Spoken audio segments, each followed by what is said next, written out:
जगत जननी मां पार्वती ने एक भूखे भक्त को शमशान में चिता के अंगारों पर रोटी सेंकते हुए देखा तो वे दौड़ी दौड़ी भगवान शंकर के पास गईं और कहने लगीं, भगवान, मुझे ऐसा लगता है कि आपका कठोर हृदय अपने भक्तों की दुर्दशा देखकर भी नहीं पिघलता।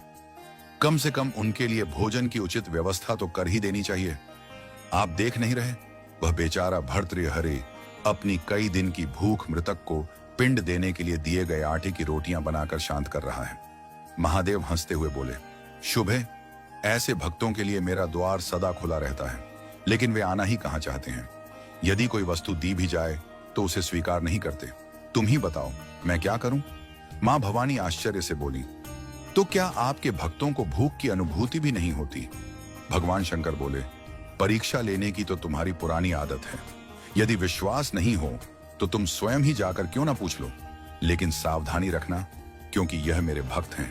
भगवान शंकर की आज्ञा मिलते ही मां पार्वती भिखारिन का रूप धारण कर भर्तृहरि के पास पहुंची और बोली, बेटा, मैं पिछले कई दिनों से भूखी हूं, क्या मुझे भी कुछ खाने को देगा? भर्तृहरि ने केवल 4 रोटियां सेंकी थीं।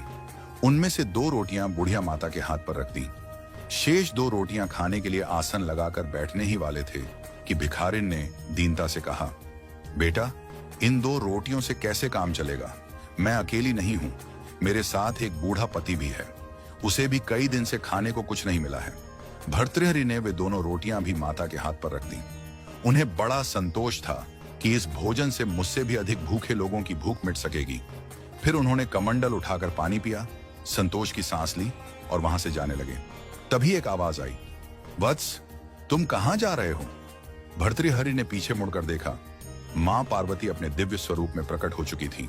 माता बोली, मैं तुम्हारी साधना से बहुत प्रसन्न हूं, जो वरदान मांगना हो मांगो। भर्तृहरि ने हाथ जोड़कर कहा, अभी तो आपने ही मुझसे रोटियां मांग कर ली हैं। जो स्वयं दूसरे के सामने हाथ फैलाकर पेट भरता है, वह क्या दे सकेगा? ऐसे भिखारी से मैं क्या मांगूं?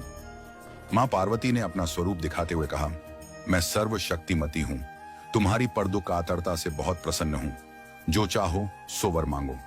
भर्तृहरि ने श्रद्धा से सिर झुकाते हुए कहा, यदि आप प्रसन्न हैं तो यह वर दीजिए कि जो कुछ मुझे मिले उसे मैं दीन दुखियों के लिए लगाता रहूं और अभाव की स्थिति में बिना मन को विचलित किए शांतिपूर्वक रह सकूं।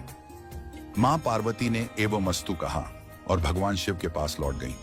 त्रिकालदर्शी भगवान शंकर ये सब देख रहे थे। उन्होंने मुस्कुराते हुए कहा, भद्रे, मेरे भक्त इसलिए दरिद्र नहीं रहते कि उन्हें कुछ मिलता नहीं है, परंतु भक्ति के साथ जुड़ी उदारता उन्हें अधिकाधिक दान कराती रहती है।